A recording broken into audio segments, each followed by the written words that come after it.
Hey guys, it's Brandon Miniman from PocketNow.com, and this is the hardware review of the HTC Inspire 4G on AT&T. Let's get to it.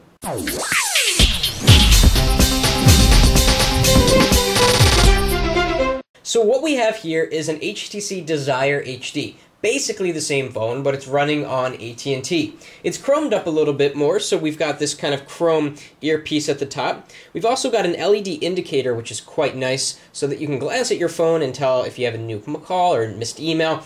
There are settings for this that we'll talk about in the software review, so you can determine which sort of system notification sets off the blinking. Over here, what looks to be a front-facing camera is not. It is just a proximity sensor / light sensor.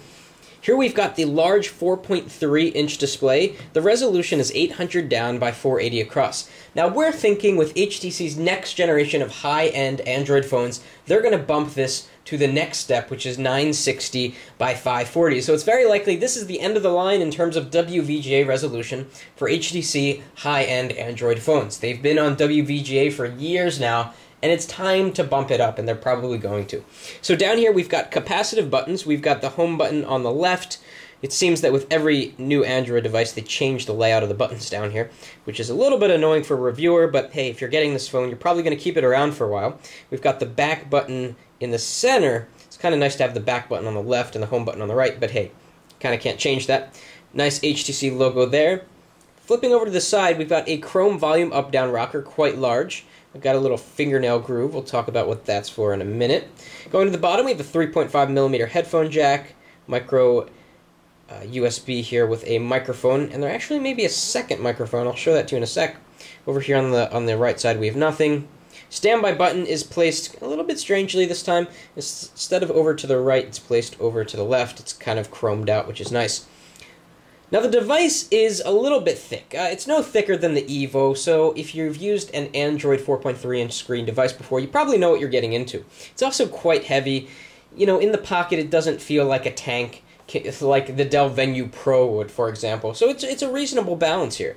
So got a dual LED flash, and there's that little microphone I'm talking about. Not sure if that's for picking up audio when you're recording video or if it's for dual microphone noise cancellation. We'll have to get back to you on that. I have an 8-megapixel camera which does shoot video in 720p. Speaker grill. Speaker is not terribly loud, unfortunately.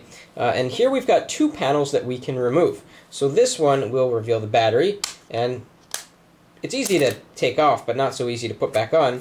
And we show this in the unboxing. It is a 30 milliamp hour battery, so reasonably sized. We're going to talk all about battery life in the full review on PocketNow.com. See if we can get this on without having to turn off the camera and come back to you. Let's see. You can feel the device just turned on because taking off this panel will turn it off. Okay, sort of got it there. It's going to probably take another minute or two of finagling. Anyhow, so taking off the bottom here is how you access the SIM card and the micro SD card here. We pop that out, we can see that it is 8 gigabytes and the class 2. And that's what you get in the box. Now, in terms of other stuff inside, we've got the Qualcomm Snapdragon 1 gigahertz CPU, coupled with a lot of RAM, 768 megabytes. We may have said 512 in the unboxing, but it is 768, just like the Desire HD, so you've got a lot of RAM to play with. And as we're going to see in the benchmark tests, this device flies. Beyond that, we've got 802.11 B, G, and N, so if you have a wireless N router, you'll be able to get the faster speeds.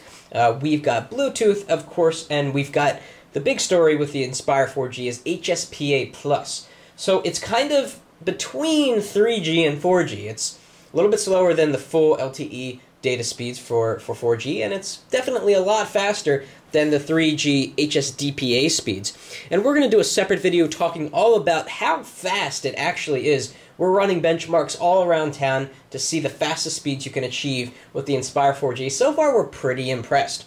So in terms of the hardware, while it is kind of big and heavy, the Inspire 4G is a commanding device that a lot of people will appreciate thanks to the large 4.3-inch display. It's got great build quality. It's what you expect from HTC. It would have been nice if there was a dedicated camera button or even an HDMI output, but you can't have everything, can you? So that was the hardware review of the HTC Inspire 4G. If you like this video, please give us a thumbs up, and thanks for watching. That's it for now.